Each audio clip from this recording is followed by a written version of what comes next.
There are some rules for email etiquette that you should follow when you need to communicate with someone in a professional capacity, such as teachers, college admissions offices, different contacts for scholarships, or any other area where there might be a need for something that's more than your personal communication, something that's above and beyond that.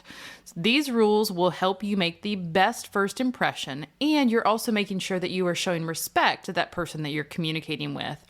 Today, we're going to talk about the definition of email etiquette, why professional communication matters, and we're even going to give you some examples of appropriate email etiquette and help make sure that you are ready for those next steps. Hey there, I'm Courtney, and I'm the founder of Confused to College Ready. With over 15 years experience as a mental health therapist turned school counselor, I am bringing my experience and expertise to help you navigate the college search experience. My goal is to serve students and their families and unlock the secrets to college searching. Stay tuned.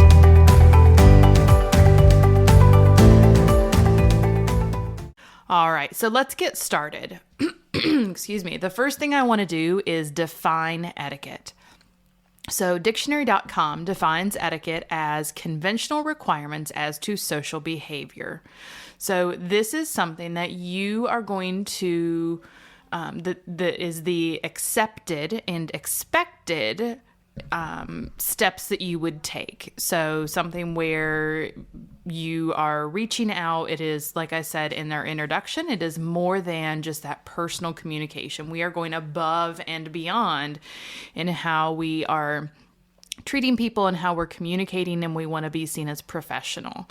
So as we are talking about the college search today, it relates to that, but this also can apply to any kind of email communication that you are sending, whether it be applications for a job or sharing information with an employer, whether that be part-time or full-time. These things can apply to multiple areas of your student's life.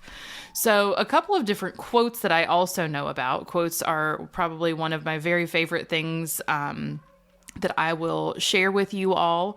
Mary Wiseman said, "People are more than their first impressions. And even if someone seems like a lot or seems this way or that way, it doesn't mean they're not a three-dimensional person with a real life." So we want you to have that positive first impression, but also to be able to show the people who are reading your communication that you are more than just that one piece of communication. Patrick Stump talks about how there's no first impression anymore. You go to a job interview and they'll probably Google you. It's a shame. People should play it a little closer to the chest as far as what information they release to the world. If I'm angry about something, I'm not going to take it to my Twitter. So again, this is something that when we're talking about email etiquette, you don't want to just have that positive connection and that positive communication with someone. You want to this is a bonus tip, really. You want to make sure that you are having those positive conversations and interactions, and that what you are sharing on any kind of social media or TikTok is something that the colleges are going to say, okay, we're still on board with having you, because sometimes colleges will actually rescind acceptance offers depending on what they see of a person when they are looking into their online presence. Colleges will look into that. Employers will also look into, do we want to hire this person for our company? So when we talk about the impact of etiquette on your college search, it really is looking at, how am I treating others? How am I treating with this person with what I'm saying, how I'm interacting with them, and showing respect. If you need something from someone, or you have a question that you need answered, you are going to get a much better response by being polite and kind and respectful in that communication than you would get if you were abrupt or you weren't using your manners or being respectful in any way, shape, or form. When college admissions officers are having conversations with people, they are going to be evaluating, just as you were evaluating them from your first interaction, they're evaluating the student. How are you communicating with them? Did you use proper spelling, or were you using text spelling? For example, for the word through, did you put THRU, or are you spelling the word through out? Through in your communication. Are you using text speaks for thank you? Are you putting a TY? Or are you spelling it out? Some of those things are going to be really important as you are showing that you know how to have a professional conversation. They're evaluating your writing style and all of those pieces. So let's talk through how some of the people that we might communicate with during that college search and application process. So one of the first things that you're going to do as you are having any kind of contact with people in school, even when starting in freshman year, you're going to have contact with teachers and your school counselors. And so it is incredibly important. You want to start things off on the right foot. As much as first impressions are not everything, they are there. And that first impression that you have can make an incredible difference. You want to make sure that you treat people with respect. And I'm going to keep going back to that. That respect and being polite is such a huge part of what you're doing. You also are going to have, as you are talking to colleges, you might have someone in the admissions office, the financial aid office. This could be someone if you have a particular major that you are looking into. I know that when I was applying to college, this was a while ago, but I even wrote a formal letter to the dean of the department that I was applying to, just to introduce myself and to be able to let them know why I was interested and why I was passionate about their program. But I made sure that I was spell checking. That is such a critical piece to it. You don't want to send something with misspellings. You want to look at grammar check. If you are using Google Chrome, and I know that one of the things that we've talked about in another podcast is with your organization is being able to set up that Google account so that you can access things from anywhere. If you download the Grammarly extension, it's a free extension, and you actually are able to have that check your spelling and check your grammar as you are sending that communication so that you can be aware and ahead of things in not sending something that doesn't sound correct or isn't worded or saying what it is that you want it to say. The other thing I would do is I also would go back and reread your email, especially if there's something that you are frustrated with. You want to take a step away from that communication, and then you want to be able to go back to it later on. Give yourself some time to think, some time to process. Okay, what is it that I'm thinking of? Is this how I want to say it? Is this something that is worth me being able to address? And what is the benefit going to be in me addressing it or clarifying this particular thing? So you're going to have multiple people in the colleges that you are talking to. So what do we include in a proper email? So one of the things is going to be your subject.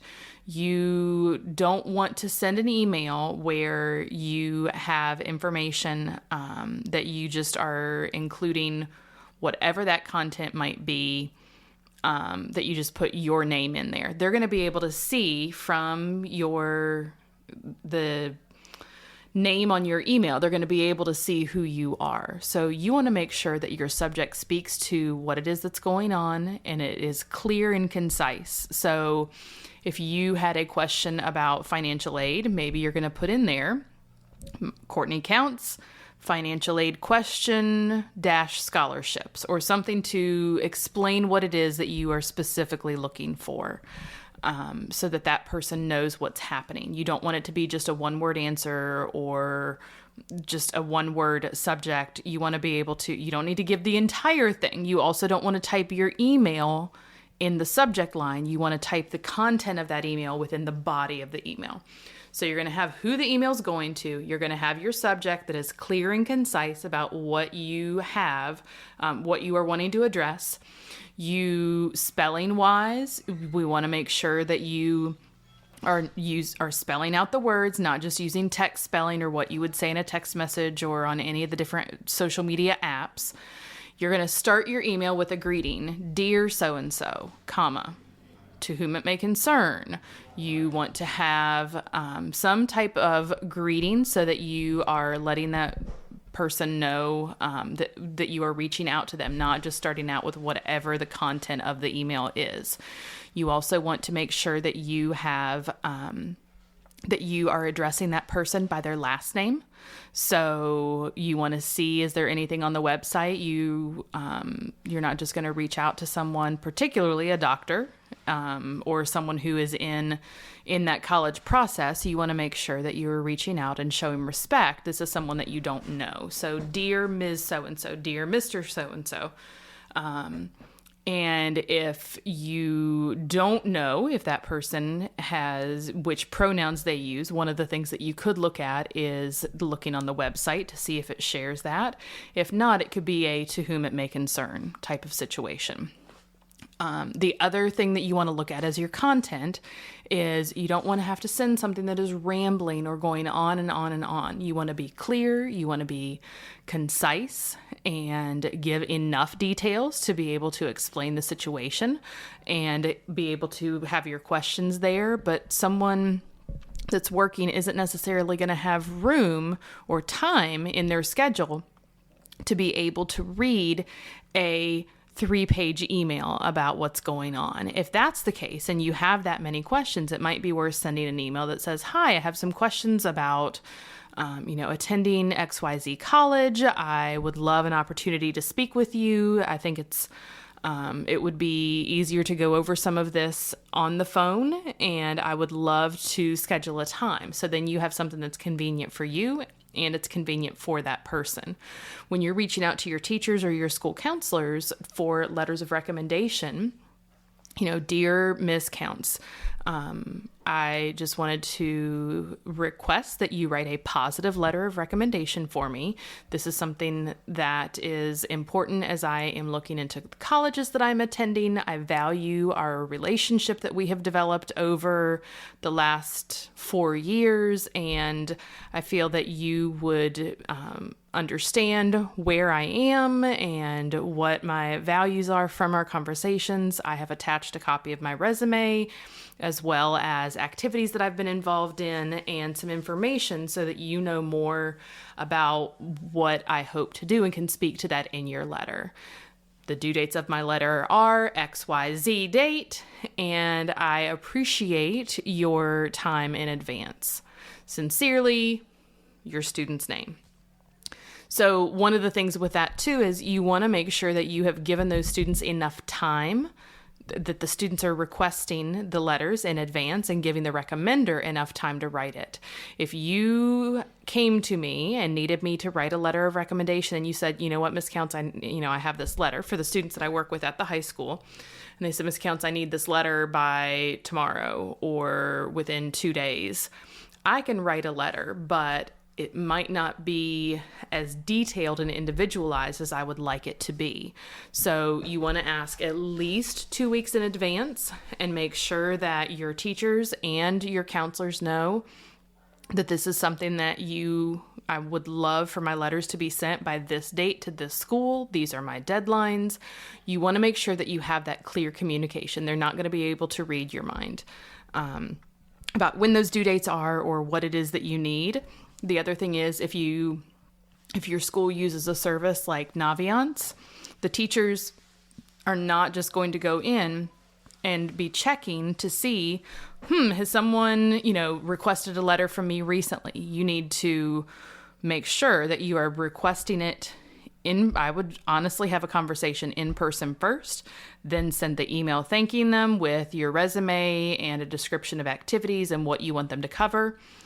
And I will cover that in more detail in a future episode.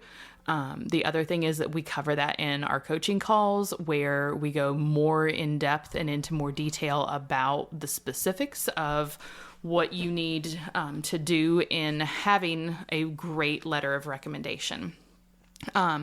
But one of the things that you're going to look at is having those very specific conversations, being able to let that recommender know what it is that you need, and then you're going to close it out and say, thank you so much for your time, sincerely, and then your name. So when you are writing that proper email, when you're writing an email that is showing respect, that you have things spelled out, and you are following those rules for email etiquette, you are going to be in a great place as far as figuring out what it is that you need to provide to the people who are recommending, as well as looking at getting the answers to your exact questions. So I hope that this has been helpful for you. If you would please send me a message or an email about any questions that you might have.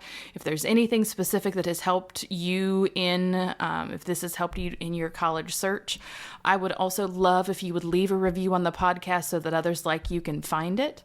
If you have specific questions about what you need to do as far as going into that college search process, having that positive communication and starting out on the right foot, I would love to set up a one-on-one coaching call with you. You can email me at admin@confusedtoready.com. As always, I look forward to serving you and your student. Take care. Thank you so much for listening to our podcast. Please subscribe so you don't miss any future episodes. You can find us on Instagram and Facebook at Confused to Ready, and download our free guide on how to start or expand your college search at confusedtoready.com/how to start.